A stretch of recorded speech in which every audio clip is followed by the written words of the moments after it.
Hello and welcome back to another episode of Ace Academy. My name is Jay Red, and thank you for joining me. Let's jump right into it, shall we? I blink bleary eyes as my alarm wakes me and quickly slap it off. Why is this even going off today? I don't have anything planned for this morning, so I can afford to sleep in. I close my eyes, roll over, and fall back asleep. After what feels like mere minutes, my slumber is once again disturbed. This time it's from the buzzing of my phone. My arm shoots out from beneath the blankets and grabs my phone. I squint from the blinding rays peeking through my curtains and retreat into the safety underneath my covers. The call is from Sho. Hello? Broseph, you ready or what? Huh? Were you sleeping? Dude, it's 5 p.m. Huh? What? Sorry, I have absolutely slept until 5 p.m. I throw off my blanket and push back the curtains, letting in the blinding rays of dusk? Crap, how did I sleep the whole day away? I don't know, but the Halloween party is starting soon at the Pilot's Lounge. Do you have any idea what that means?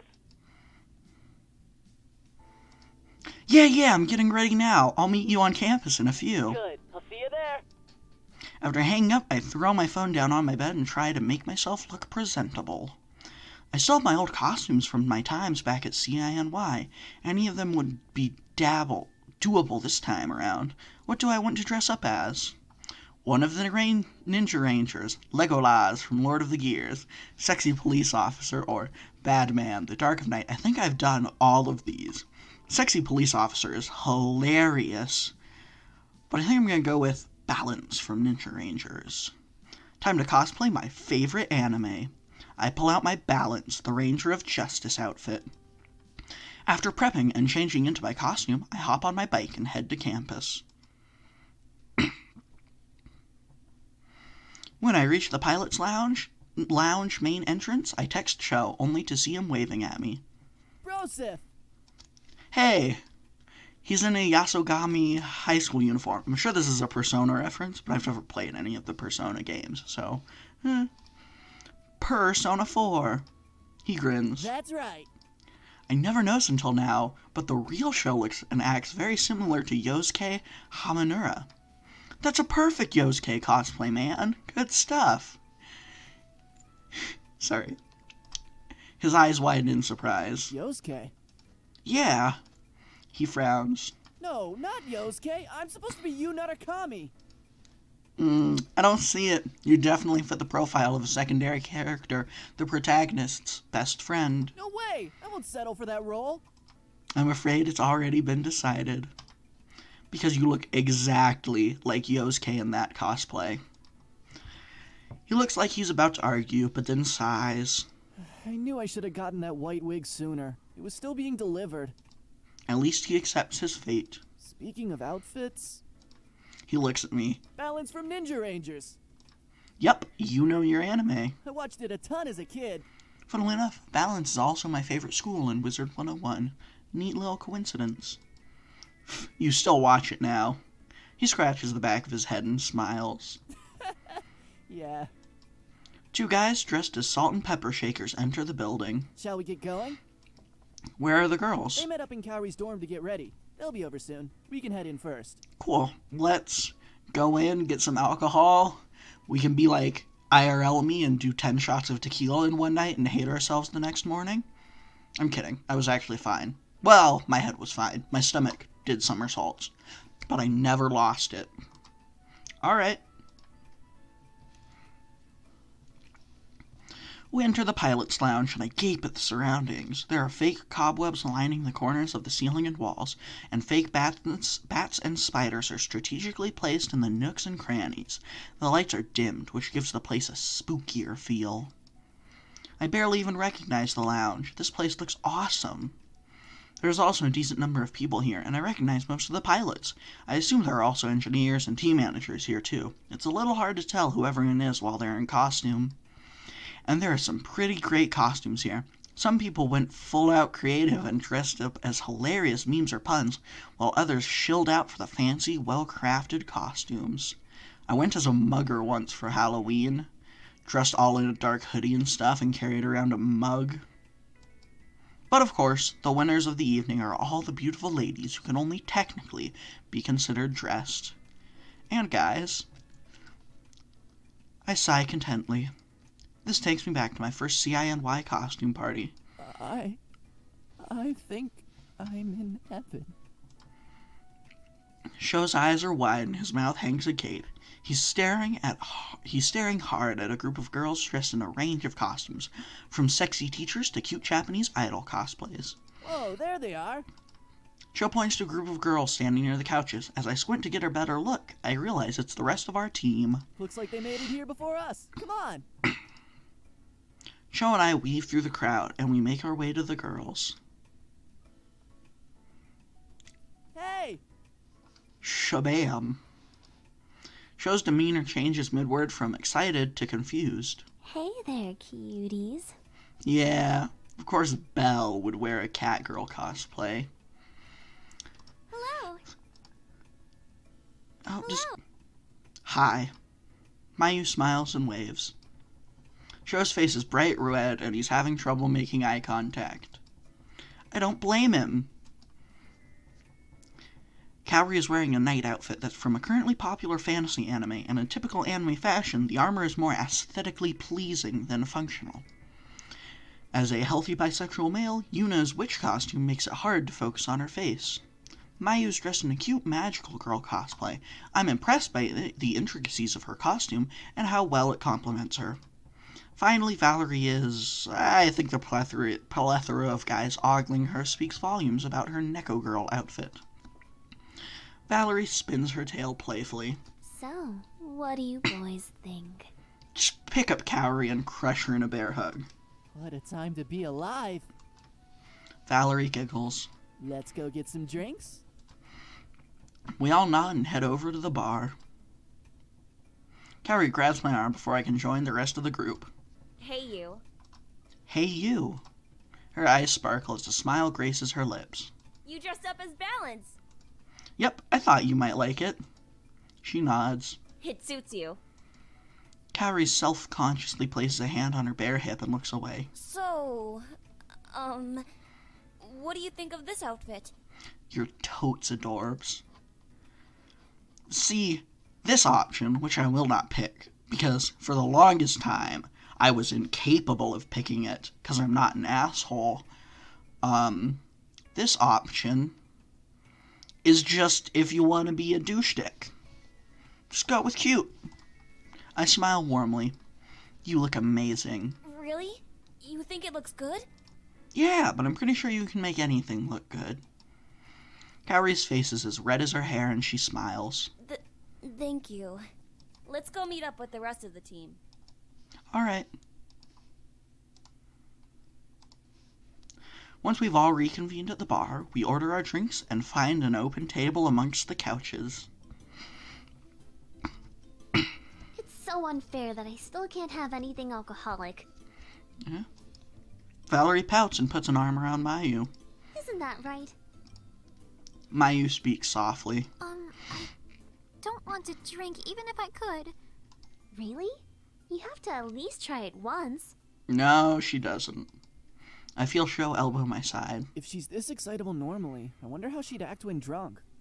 If you're curious about me, I get incredibly effeminate and a wonderful, happy person who feels it's important to tell everyone that I love them. I don't even want to imagine the trouble she'd get us all into. Sho laughs. True that, brosif. Hey, enough with your private conversation. Let's play a game. Yuna perks up. Oh, that sounds like fun. Mayu nods excitably. Even Kaori seems interested. Okay. What game were you thinking, Valerie? Well, in honor of Sho's cosplay of Yosuke. Not Yosuke! Mayu looks surprised. Really? I thought you were Yosuke this whole time. Sho slumps on the table. Not you too, Mayu! I'm sorry. It's just you portray him perfectly. With that outfit, I mean. Wasn't Yosuke the comic relief? And a pervert.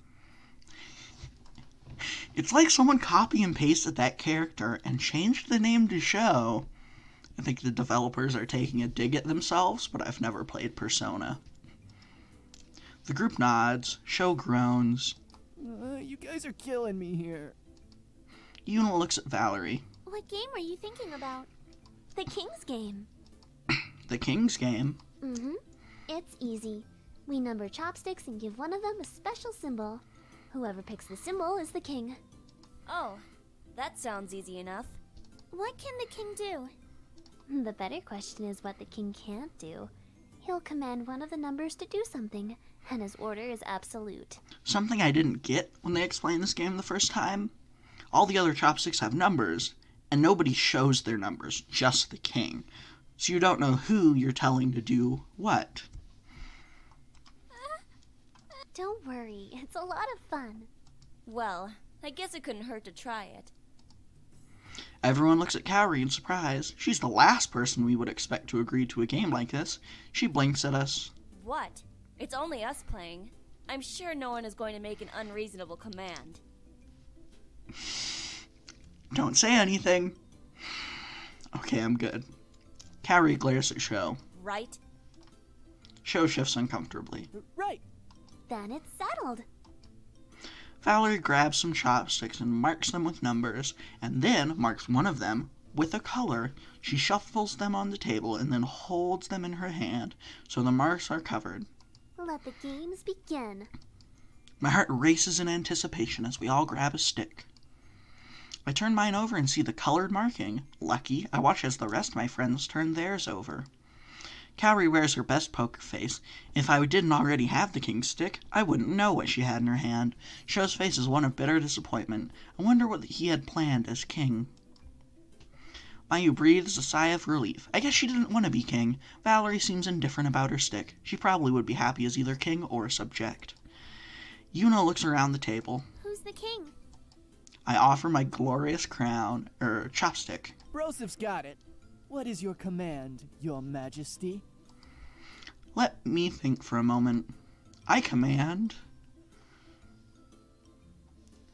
This is the most boring thing you could do. This is a fairly normal request. This is also fairly normal. This is a little more weird. And this is what I'm going to pick. Number 1, to give me a kiss on the lips. Everyone quickly checks their numbers. Some of them sigh in relief, while others wait in anticipation. Woo! It's not me. I wouldn't complain. Thank God for that. That would have been weird. Who is it then? Kaori stands so quickly her chair wobbles. Her face is bright red. I want a redraw. The king's orders are absolute.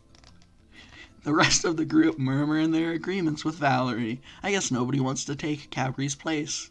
What? Come on! What's the big deal? Aren't you two dating? Kaori's blush deepens. Shut up! Mayu sighs. I'm disappointed by you, Kaori. God, you manipulative little blue-haired hellion. Huh? Mayu looks down. I always looked up to you and knew I could trust you because you always keep your word. She needs to be in politics. But now I think I hear faint sniffles. Fine. Mayu looks up with dry eyes and a smile on her face as if nothing happened. She's devious. Luckily, Kaori was way too focused to notice Mayu, but judging by everyone else's expressions, they are all just as surprised by her performance as I am. Kaori marches up to me. Why, hello there. Shut up! Don't make this worse than it is. She sits down next to me and places both her hands on the space between us, on the chair. She looks at me, then closes her eyes and aims for my cheek. As she leans in, I turn my face so her lips meet mine. Kaori quickly opens her eyes and pulls back. You? Why? Don't just... I can't... You... Kaori hits my chest, but her face is bright red and she avoids eye contact with me. She shifts uncomfortably and breathes out in a huff. I never knew I could make her so speechless. Kaori is so adorable when she's like this. Shut up! Aw, she is. Shut up! I always always knew she... Kaori smacks Sho hard on the arm. They all said something. Why am I the only one being assaulted? Because you're an idiot. The group bursts into laughter. Kaori sits down, arms crossed and pouty, but I know her well enough to know she is actually happy underneath that angry facade. We played a few more rounds of the King's game, and Sho never once drew the colored stick. Watching his frustration as some of us became repeat kings was an endless source of amusement. I wonder if his luck is really that bad, or if a certain blonde was rigging the game for her own amusement. When it became late, we all said our goodbyes and headed out. I stifle a yawn as I enter the quiet house. Tiptoeing into my room, I quickly get ready for bed and fall asleep with a smile on my face. Best Halloween ever. And I think that was the sound of someone coming home. So thank you for watching, and I hope you enjoyed, but I have to cut this episode short. I hope to see you next time. Have a good day. Boop!